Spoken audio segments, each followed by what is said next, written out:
I come to you with a message of leave-taking and farewell.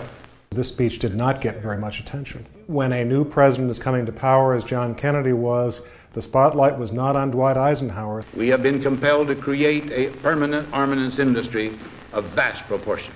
There was a feeling at the time that this must have been written by some speechwriter who just sneaked into the speech. In the councils of government, we must guard against the acquisition of unwarranted influence, whether sought or unsought, by the military-industrial complex.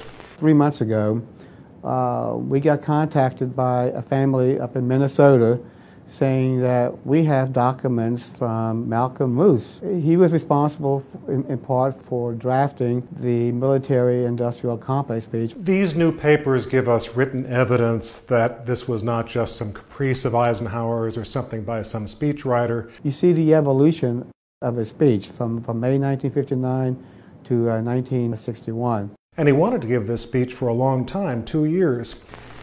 Our military organization today bears little relation to that known of any of my predecessors in peacetime, or indeed by the fighting men of World War II or Korea.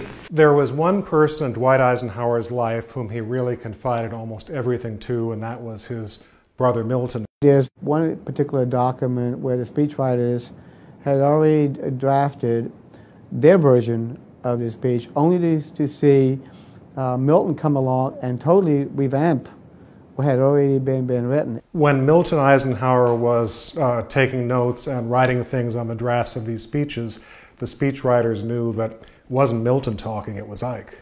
The potential for the disastrous rise of misplaced power exists and will persist. He would see magazines with advertisements for some new warplane or some bomb, and he got so angry he'd take the magazine and throw it into the fireplace of the Oval Office because he felt that defense spending should not be something that would be encouraged by companies who are seeking commercial gain. We must never let the weight of this combination endanger our liberties or democratic processes. There is an interesting document. It shows that the farewell speech will be made to Congress.